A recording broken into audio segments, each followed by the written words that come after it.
إن الله ملائكته يصلون على النبي يا أيها الذين آمنوا صلوا عليه وسلموا تسليما صلى الله على سيدنا محمد وآله وأصحابه وبارك وسلم صلى الله على سيدنا محمد وآله وأصحابه وبارك وسلم صلاة يا رسول الله عليكم سلام يا حبيب الله عليكم صلاة يا سلام يا حبيب الله عليكم آپ کی فراقت نے مارا یا نبی دل ہوا غم سے دوبارہ یا نبی صلاۃ یا سلام یا حبیب اللہ علیکم طالب دیدار ہوں دکھلائیے روئے نورانی خدا را یا نبی صلاۃ یا سلام یا حبیب اللہ علیکم حق تعالی کہ تم ہی محبوب ہو کون ہے ہم سر تمہارا یا نبی صلاۃ یا سلام یا حبیب اللہ علیکم لیجئے در پہ بلا کب تک پھرو در بدر یا مارا مارا یا نبی صلاۃ یا سلام یا حبیب اللہ علیکم بسم اللہ الرحمن الرحیم ان فی ذلک لآیات لمن خاف عذاب الآخرہ ذلك يوم مجموع له الناس وذلك يوم مشهود وما نؤخره إلا لأجل معدود صدق الله مولانا العظيم صدق رسوله النبي الكريم رب صل وسلم وبارك عليه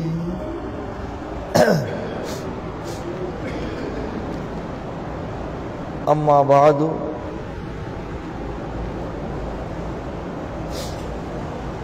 সম্মানিত মুসল্লিয়ান کرام برادران اسلام عاشقان مصطفیٰ صلی اللہ علیہ وسلم رحمنی ورحمکم اللہ تعالی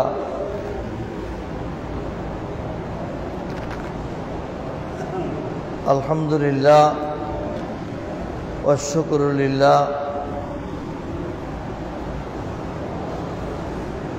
آج پبتر ربیع الآخر چاندر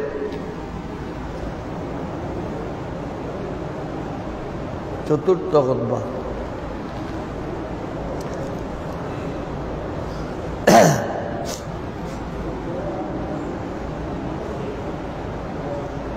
আজকের খুতবার মধ্যে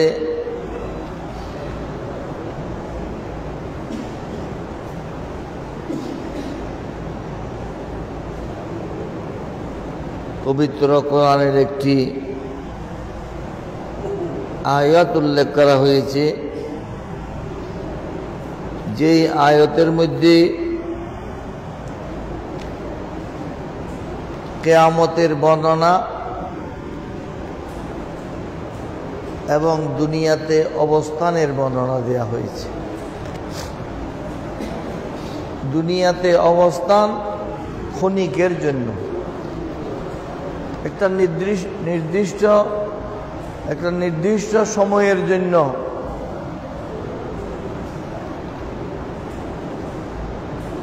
এই দুনিয়াতে দীর্ঘ হায়াত বা সংক্ষিপ্ত হায়াত যার জন্য যেটা আল্লাহ পাক সুবহানাহু ওয়া তাআলা বরাদ্দ করেছেন সেটুকুই পাবেন। এই সময়ের মধ্যে হিসাব নিকাশের জন্য আল্লাহ পাক সুবহানাহু ওয়া তাআলার দরবারে বিচারের জন্য হাজির হওয়ার প্রয়োজনীয় প্রস্তুতি গ্রহণ করতে হবে।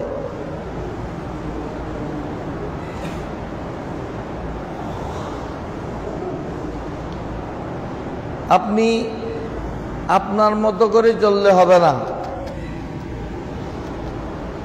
আল্লাহ পাক সুবহানাহু ওয়া তাআলা এবং তার প্রিয় রাসূল সাল্লাল্লাহু আলাইহি ওয়াসাল্লাম যেই মত পথ যে দিক নির্দেশনা দিয়েছেন সেভাবে চলতে পারলে আপনি কামিয়াব, সফল কাম। আলহামদুলিল্লাহ। কিন্তু সেভাবে চলা আমাদের পক্ষে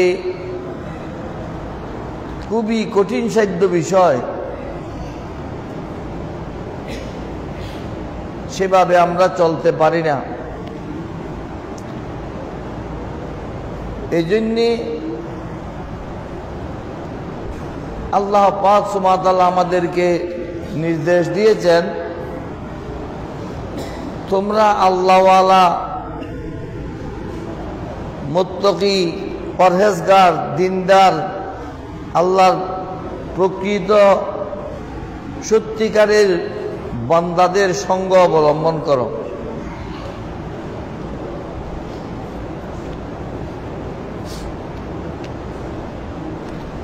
যে কোনো সময় আমরা দুনিয়াতে সুযোগ পেতে চাই। একটা মেজবানের অনুষ্ঠানে গেলে আমি চাই একটু চেয়ারম্যানের সাথে বসব, এমপি সাহেবের সাথে বসব, সেখানে একটু খাওয়ার ভালো হইতে পারে, উন্নত হতে পারে। একই খাওয়ার হলেও পরিমাণ বেশ কম হতে পারে। সেইটুকু যদি আপনি বুঝেন, আপনাকে স্বাভাবিকভাবে যেটা দেয়া হবে এর চেয়ে ওই টেবিলে একটু অতিরিক্ত কিছু পাওয়া যাবে, সেটা আপনিও পেতে চান। আল্লাহ পাক সুবহানাহু ওয়া তাআলার দরবারে যারা প্রিয়, যারা আল্লাহর নৈকট্যধন্য, যারা আল্লাহর মকবুল, তাদের সঙ্গ অবলম্বন করলে, তাদের সুহবতে যেতে পারলে, তাদের দলভুক্ত হতে পারলে আপনি যে আল্লাহর কাছে কিছু অতিরিক্ত সুযোগ পাবেন সেটা বোঝা তো আর কষ্টের বিষয় নয়।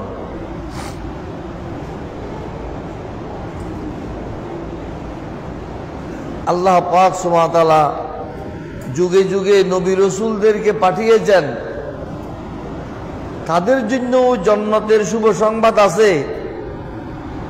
শুভ সংবাদ নয়, প্রথম নবী যিনি, তাকে তো জান্নাতেই অবস্থান করতে দেয়া হয়েছে।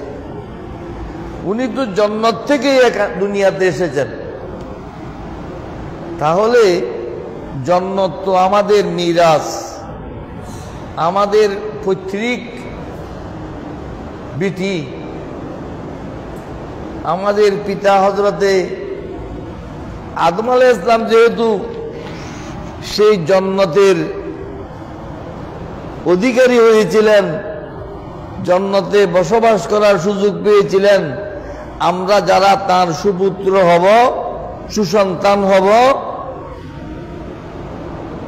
আমরা আল্লাহর অনুগ্রহে, আল্লাহর দয়ার ভিত্তিতে, অথবা আল্লাহর মাহবুব বান্দাদের, নবী রসুল, ওলি, গোস, কুতুব, আবদালের সুপারিশ ক্রমে হলেও আমরা তো সেই নেয়ামত উত্তরাধিকার সূত্রে পাবো। আলহামদুলিল্লাহ।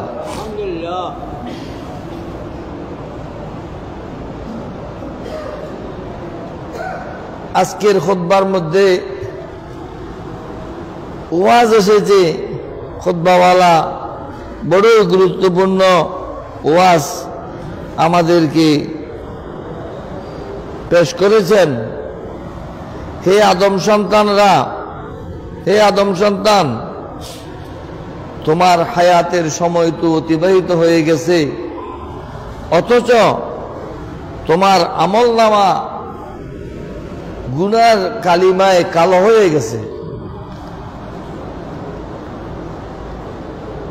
তুমি এই দুনিয়া থেকে বিদায় হবার সময় গনিয়ে এসেছে, খুব কাছাকাছি এসে গেছে। তুমি বিশাল দালান থেকে, বিলাসবহুল রাজপ্রাসাদ থেকে তুমি তো ওই ছোট্ট কবরেই অবস্থান করতে হবে।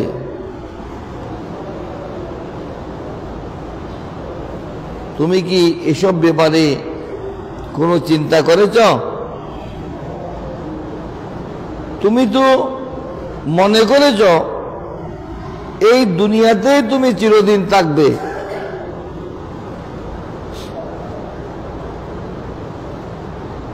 অথচ তোমার জন্য তো একটা দিন নির্ধারিত করা আছে, যেদিন তোমাকে এবং তোমার পূর্ববর্তী পরবর্তী সকলকে একত্রিত করা হবে, যেদিন তোমাদের থেকে হিসাব নিকাশ নেওয়া হবে।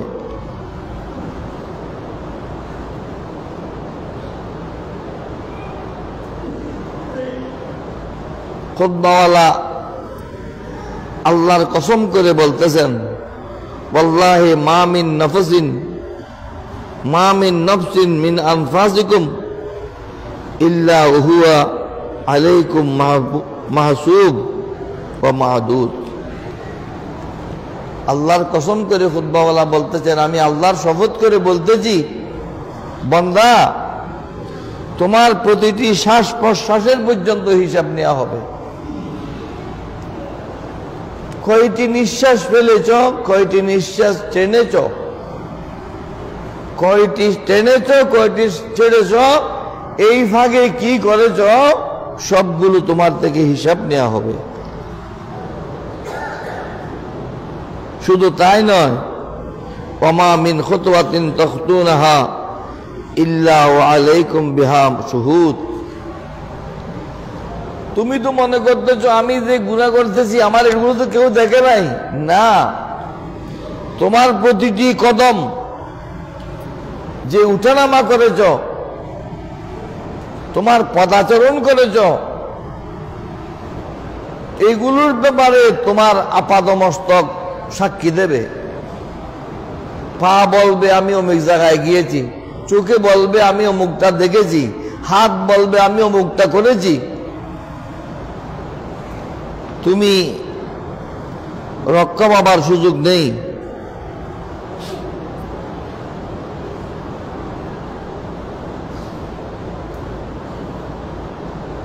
তুমি মনে করো না যে এগুলোর কি কোনো প্রমাণ আছে? প্রমাণ আছে।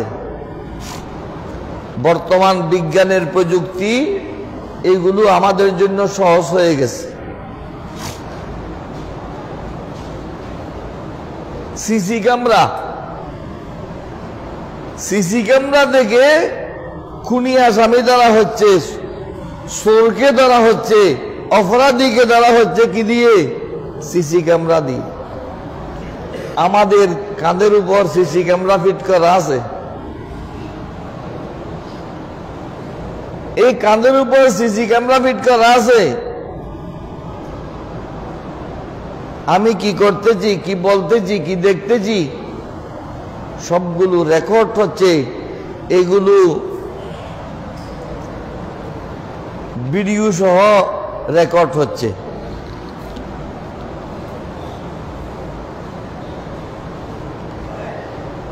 আমাদের এখানে তো পুলিশে রাস্তায় ধরে জরিমানা করে ড্রাইভারকে। দুবাইতে সেগুলো করে না। যখন লাইসেন্স রিনিউ করতে যাবে বলবে এত টাকা দাও। কেন? কেন বললে আমার 50 টাকা অতিরিক্ত দিতে হবে। তোমার ক্যামেরা টেনে তোমাকে দেখা হবে এই জায়গায় তুমি এইভাবে ভুল চলেছ, এটার জরিমানা এত এসেছে, এটার জরিমানা এত এসেছে, এটার জরিমানা এত এসেছে। রাঙ্গামাটি রোডে, হাটাজারি রোডে, নাজিরাট রোডে, ঢাকা রোডে কোন রাস্তার মধ্যে কত স্পিডে গাড়ি চালাইতে পারবে সেটা একটা নিয়ম নীতি আছে। আমাদের দেশে সেই নিয়ম অনুসরণ করা হয় না, কিন্তু পৃথিবীর বিভিন্ন দেশে সেগুলো রেকর্ড করা হয়, ক্যামেরা ফিট করা আছে। ক্যামেরাতে যখন এসে যাবে তখন কি ঠিক ওই জরিমানা দিতে হবে। তদ্রুপ আপনি যে চুরি করতেছেন, আপনি যে অন্যায় করতেছেন, আপনার যে মদের দোকানে গেছেন, আপনি মদের বোতল টানতেছেন, সবগুলো আপনার সিসি ক্যামেরার মধ্যে রেকর্ড হচ্ছে। এজন্য বাতাজিদুনা মাসতুরাতান ফি সাহাইফিকুম ইয়াওমা তানতিকুল আদাউ ওয়াল জুলুদ। বান্দা, তোমার সবগুলো স্পষ্টভাবে তোমাকে ছবি সহ, তোমার হাত পা নাড়ার ভঙ্গিমা সহ দেখানো হবে।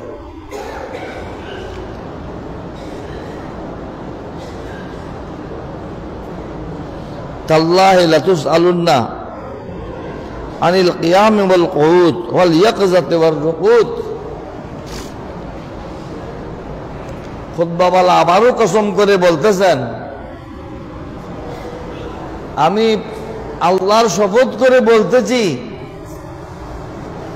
যে তোমাকে প্রশ্ন করা হবে,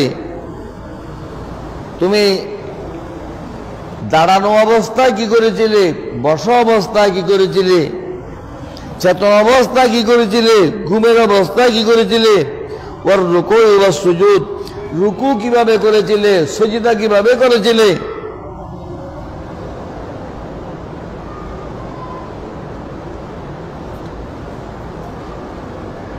তারকান্না সিরাতা ওয়া হুয়া আলা শাফিরি জাহান্নাম মামদুদ। তুমি তো যেতে হবে কি, তোমার চলতে হবে নিশ্চয় ফুলসেরাতের উপর দিয়ে, ফুলসেরাতের উপর দিয়ে তুমি চলতে হবে। সেই ফুলসেরাতের নিচে আছে ভয়ঙ্কর জাহান্নাম, সেখান থেকে ছিটকে পড়লে তুমি জাহান্নামে পতিত হয়ে যাবে। নাউজুবিল্লাহ। এই জন্যে ফুলসেরাতের গোড়ায় দাঁড়িয়ে আমার রসুল দোয়া করবেন, রব্বে সাল্লিম উম্মতি, রব্বে সাল্লিম উম্মতি, আল্লাহ আমার উম্মতকে রক্ষা করো।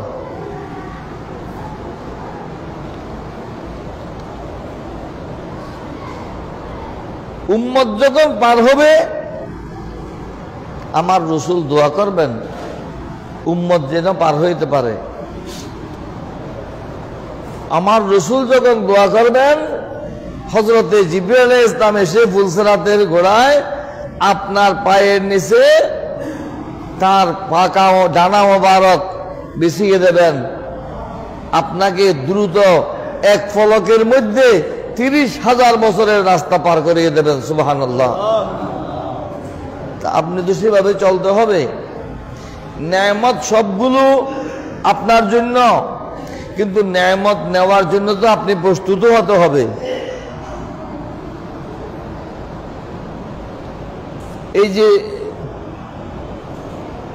আমি যে এখন ওয়াজ করতেছি, আমি ওয়াজ করতেছি এই মুসল্লিদের জন্য, কিন্তু না, এই মসজিদের ওয়াজ একই সময়ে দুবাইতেও দেখতেছে, আমেরিকাতেও দেখতেছে, দিনাজপুরেও দেখতেছে, রংপুরেও দেখতেছে। আমাদের মোল্লারা অসতর্ক অবস্থায় কোনখানে কি ওয়াজ করতে চান সেটা খেয়াল রাখেন না? যারা একেবারে ইসলামের ঠিকাদার হয়ে গেছে,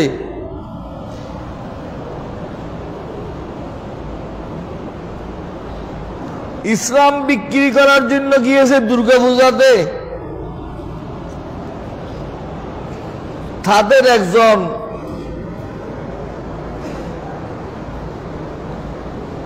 এমপি হিসেবে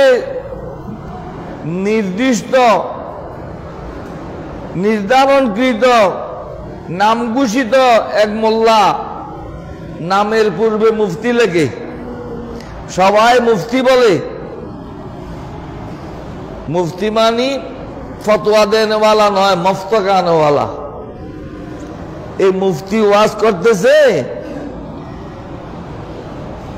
নামাজ পড়লে যে জান্নাতে যাবে, এটা আমি কোরআন শরীফের কোথাও দেখি নাই। নাউজুবিল্লাহ বলেন না? নামাজ পড়লে যে জান্নাতে যাবে, নামাজিরা যে জান্নাতে যাবে, এটা কোরআন শরীফের কোথাও দেখে নাই। আর দেখবে কোনখান থেকে? লেখাপড়া করলে তো দেখবে, কোরআন শরীফ বুঝলেই তো দেখবে। এখন বর্তমানে মুফতি বলাটা একটা ফ্যাশন হয়ে গেছে।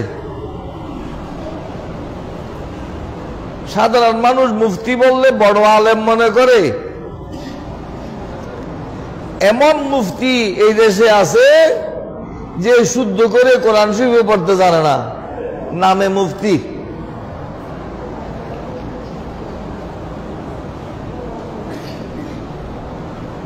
তার দাদা মাস্টার ছিল, তার নামের পুস্তকে মাস্টার লেখা আছে। তার দাদা মুন্সি ছিল, তাকেও মুন্সি বলা হয়।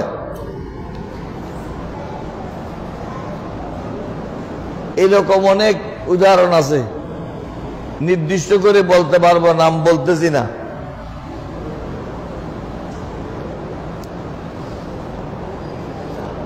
মাস্টার বাড়ি, এই বাড়ির নাম কি মাস্টার বাড়ি, কিন্তু শরীয়তের সাথে পড়তে জানে না, এমন লোকও সেই মাস্টার বাড়িতে আছে।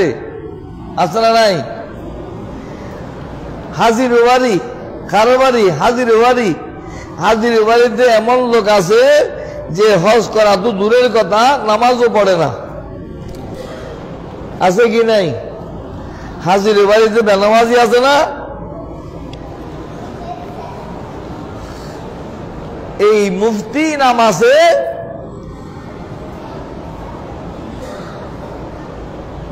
মুফতি বলতেছে আমি কোরআন শরীফে কোথাও পাই নাই, দেখি নাই যে নামাজি হলে, নামাজ পড়লে জান্নাতে যাবে।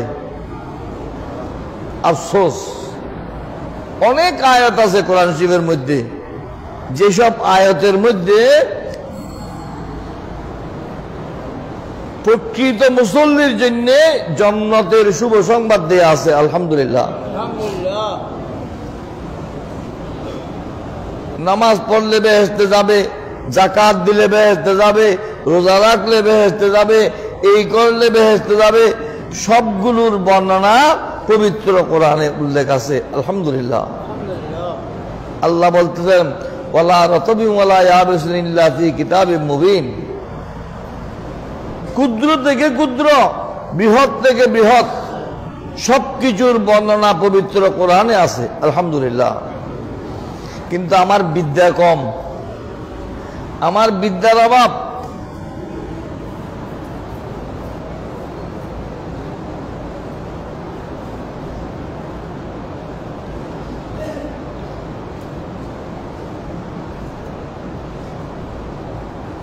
এই বিষয়ে সুযোগ হলে আগামী জুমাতে বলবো ইনশাআল্লাহ, যে নামাজ পড়লে জান্নাত দেবেন, জান্নাত উত্তরাধিকারী সূত্রে পাবেন। পবিত্র কোরআনে আল্লাহ পাক সুবহানাহু ওয়া তাআলা বারবার ঘোষণা করেছেন। আলহামদুলিল্লাহ। আমাদের পিতা হযরত আদম আলাইহিস সালামকে জান্নাতে অবস্থান করতে দেয়া হয়েছিল, তার সুসন্তানরা যেন এই বাবার দখলকৃত সেই জান্নাতে যাওয়ার সুযোগ পান। আলহামদুলিল্লাহ। পবিত্র কোরআনের নামাজীদের জন্য জান্নাতুল ফেরদৌসে যাবে, সেটা স্পষ্টভাবে উল্লেখ আছে। আলহামদুলিল্লাহ বলেন না? কিন্তু শর্ত হলো নামাজ নামাজের মতো করে পড়তে হবে। নামাজ নামাজের মতো করে পড়তে হবে। একটা হলো একামতে সালাহ, আর একটা হলো মুহাফাজতে সালাহ।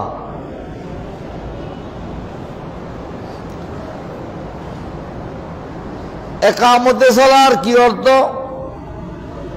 মুহাফাজতে সালাতের কি অর্থ, এ বিষয়ে যদি আল্লাহ তৌফিক দেন আগামী জুমাতে আপনাদেরকে বলবো। যারা সেইভাবে নামাজ পড়েছেন,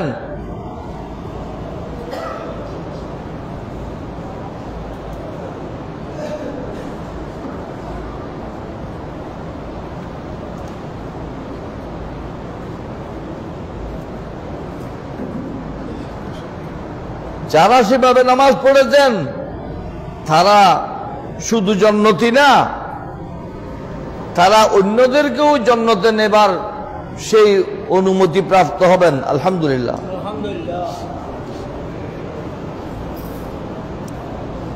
আল্লাহ পাক সুবহানাহু ওয়া তাআলা আমাদেরকে দিক নির্দেশনা দিয়েছেন কি, তোমরা আমার প্রকৃত মুমিন বান্দা, মুত্তাকি বান্দা, তাদের সঙ্গ অবলম্বন করো।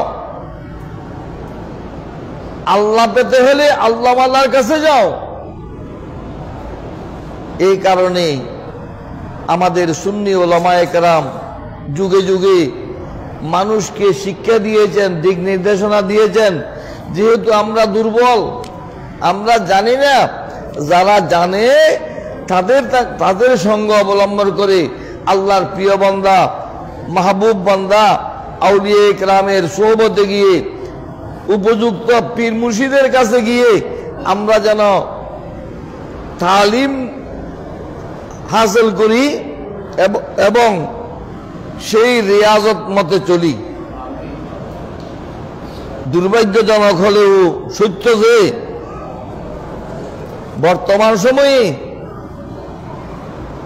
সিংহভাগ জায়গায় ফির আর সওদাগর একই অবস্থায় পৌঁছে গেছে।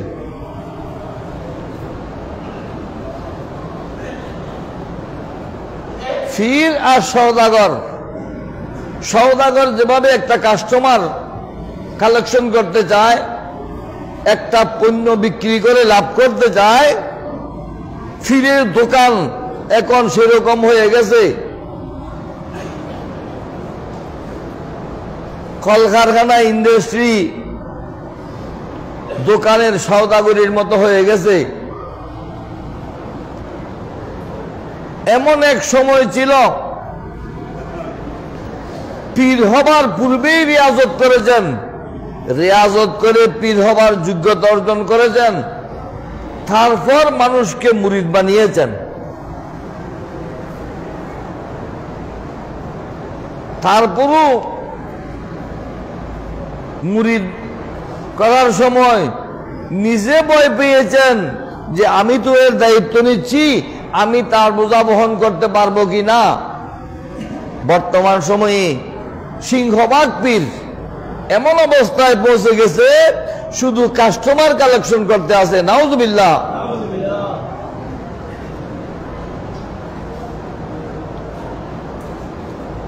এটা আমাদের জন্য দুর্ভাগ্যজনক। কিছু মুরিদ হয়ে গেলে আর দুনিয়া দেখে না, মানুষকে চিনে না, মানুষকে মূল্যায়ন করতে জানে না যে আমার এতগুলো মুরিদ আছে, কার কোনো ধারদারি না। নাউজুবিল্লাহ। আর এমন এমন বুজুর্গ ছিলেন, তারা এমন বুজুর্গি হাসিল করেছেন, আল্লাহ পাক সুবহানাহু ওয়া তাআলা তাদেরকে এমন নেয়ামত দিয়েছেন, যাদের নামের দোহাই দিলেও আমরা পার পেতে পারবো। আলহামদুলিল্লাহ। সেই ধরনের একজন বুজুর্গ, যার নাম ইমামুল আউলিয়া শহীদ শাহে বাগদাদ হুজুর সৈয়দনা গৌসে পাক শেখ সৈয়দ আবু মোহাম্মদ মহিউদ্দিন আব্দুল কাদের জিলানী রহমতুল্লাহ আলাইহি, শাহ আবুল মালি রহমতুল্লাহ আলাইহি বলেছেন, আমি হানফি মাযহাবের অনুসারী, আমি গৌসে বাগদাদের অনুসারী, আমি ইমাম আজমের অনুসারী, আমি গৌসুল আজমের অনুসারী। আমার ভয় নাই, আমার আশা তাদের সাথে আমি পার হয়ে যাব। সুবহানাল্লাহ।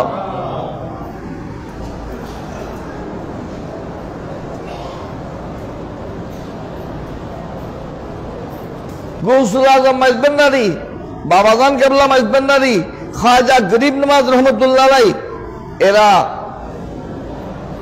লক্ষ লক্ষ মানুষকে আল্লাহর দুয়ারে, নবীর দুয়ারে কবুল করিয়ে দিয়েছেন। তারা সেই যোগ্যতা অর্জন করেছেন। আমরা এই রবিউল সানি, রবিউল আখির চাঁদে প্রত্যেক জায়গায় গৌসে পাকের ফাতিহা হচ্ছে, গৌসে পাকের বুজুর্গির কথা বর্ণনা হচ্ছে। উলামায়ে কেরাম বলতেছেন, আপনারা শুনতেছেন। কেন? আমরা যেন কোনো আল্লাহওয়ালার সোহবতে গিয়ে পৌঁছতে পারি। আলহামদুলিল্লাহ। কিন্তু দুর্ভাগ্যজনক, ফিরালি দোকানদারির মতো হয়ে গেছে।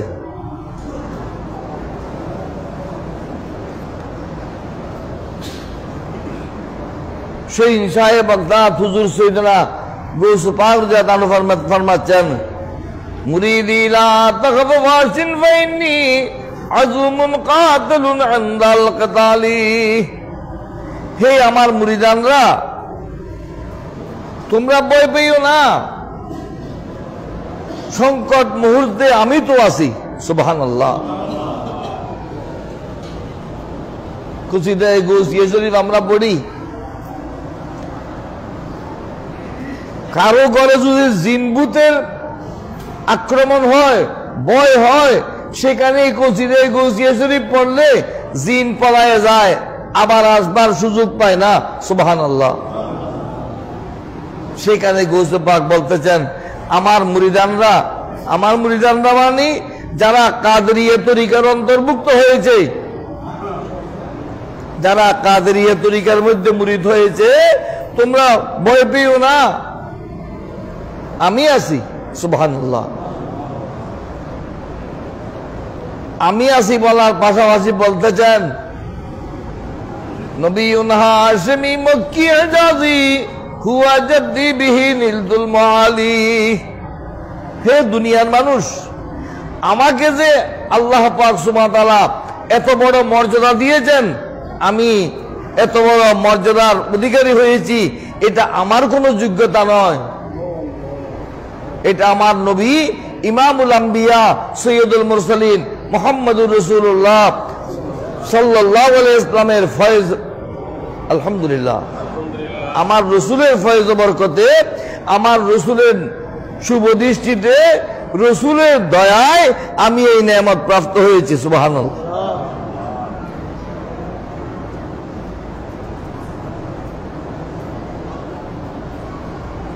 আমরা বড় সংকটাপন্ন অবস্থায় আছি। তরিকতের অঙ্গনে তরিকতের অনুশীলন নাই। মুরিদ হওয়ার পূর্বে লোকটা ভালো ছিল, মুরিদ হওয়ার পর ফিরের পক্ষে সন্ত্রাসী হয়ে গেছে। নাউজুবিল্লাহ। তার ফিরু বরবাদ, মুরিদও বরবাদ।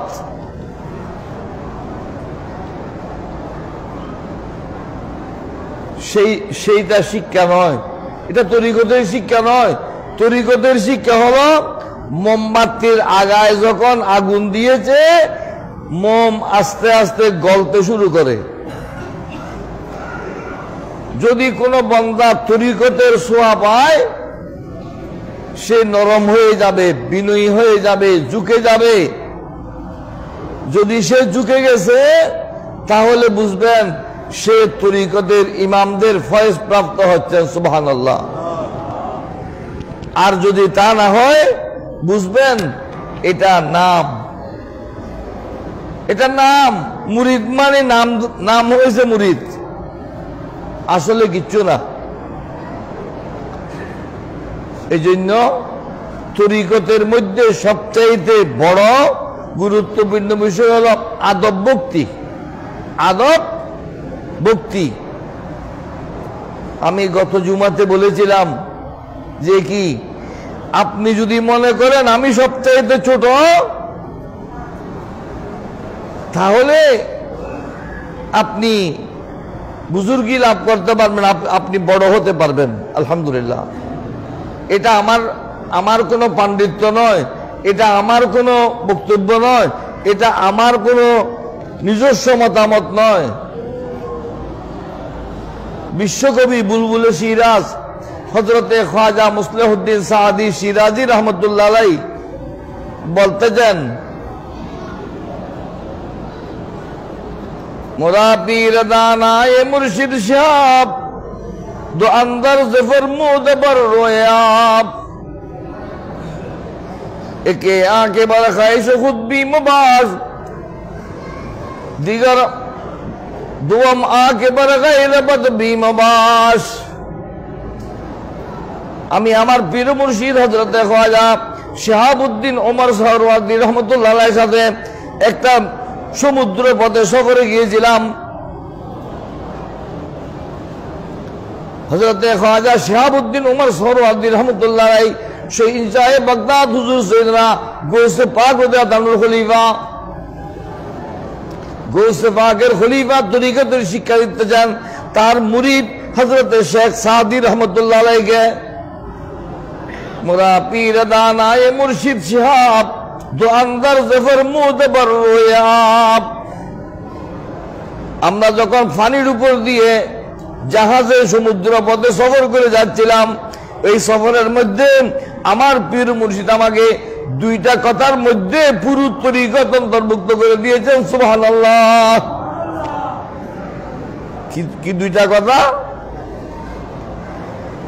একে আঁকে বড় খায়েশ খুদ বি মুবাস, একটা হলো নিজের ব্যাপারে নিজেকে বড় মনে করো না।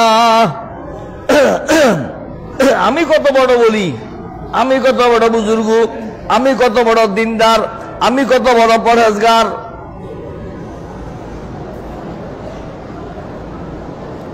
নিজেকে বড় মনে করো না, নিজের ব্যাপারে অহংবোধ করো না, অহংকারী হইও না। দোয়াম আকে বরগায়ে বাদবি মবাস। দ্বিতীয় কথা হলো অন্যকে ছোট মনে করো না, অন্যকে খাটো মনে করো না, আরেকজনকে তুচ্ছ মনে করো না। তুমি নিজে বড় সেটা মনে করো না, আরেকজনকে ছোট মনে করো না। তুমি যদি মনে করতে পারো আমি সবচাইতে নিকৃষ্ট, আমি সবচাইতে ছোট, তাহলে তোমাকে আল্লাহ পাক সুবহানাহু ওয়া তাআলা উপর দিকে তুলে নেবেন, সুবহানাল্লাহ। সেই ইশায়ে বাগদাদ বলতেছেন এটা আমার যোগ্যতা নয়, আমার নবী হায়াতুন নবীর দান, সুবহানাল্লাহ। আমার যোগ্যতা নয়।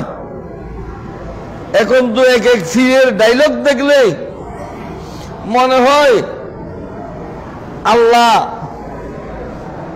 মুরিদের কি অবস্থা হবে জানি না, ফিরের অবস্থা তো সেটা আমি ভাষায় প্রকাশ করতে পারবো না। না আছে বুজুর্গি, না আছে রিয়াজত, না আছে কষ্ট।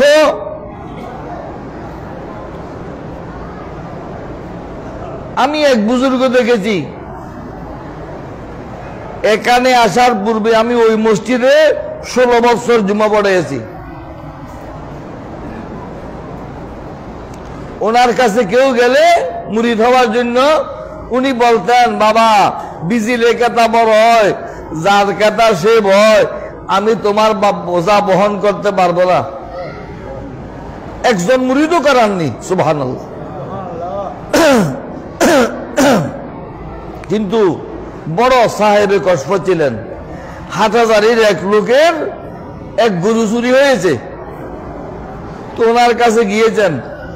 উনি বলছেন, বাবা আমার জীবনে কোনোদিন গরু চুরি করি নাই, আপনি আমার বাড়িতে তন্ন তন্ন করে দেখুন, যদি আপনার গরু পাওয়া যায় আপনি গরু নিয়ে যান। আমি গরু চুরি করি নাই, আমি কোনো সময় গরু চুরি করি নাই, আপনার গরু আমার এখানে নাই।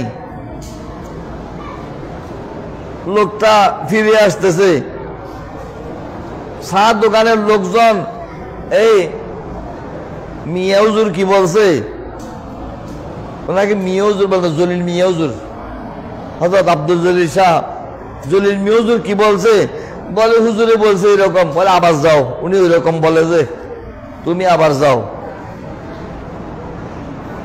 আবার গেছে, বাবা তুমি তো মনে করতেছো আমি তোমার গরু চুরি করেছি। বাবা আমি নিশ্চিতভাবে বলছি আমি তোমার গরু চুরি করি নাই, তুমি আমাকে চোর মনে করো না। বাবা তুমি অন্যদিকে খোঁজ করো। আবার চলে যাচ্ছে, লোকজন বলে আবার যাও।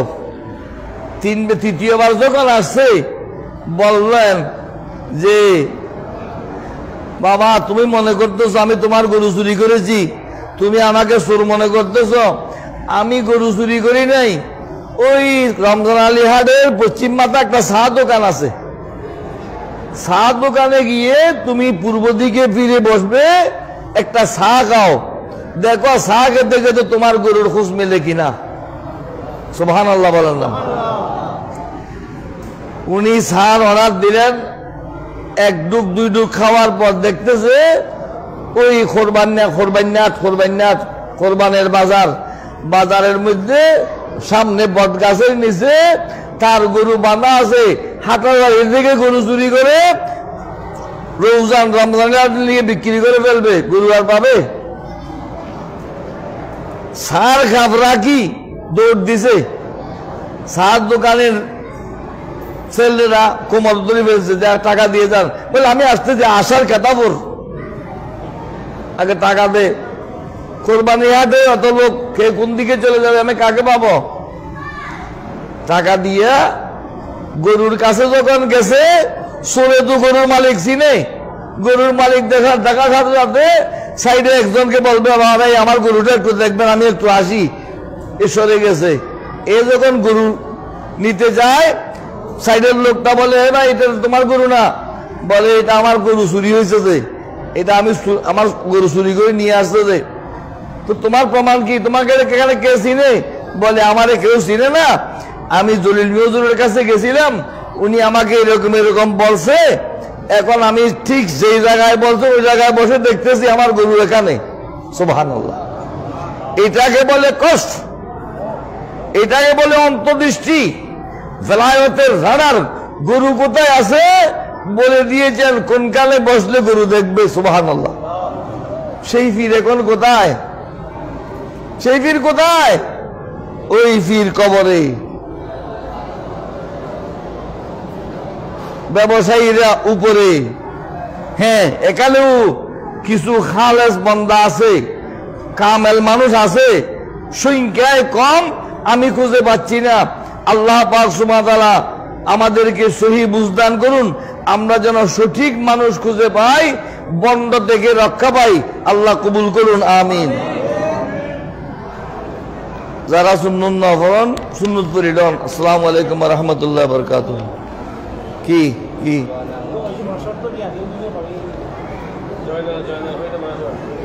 যায় না লোক মানুষ 500 টাকা দিয়ে মসজিদের কামাল্লাই। আল্লাহ পাক তামদানারও কবুল করো, আমিন।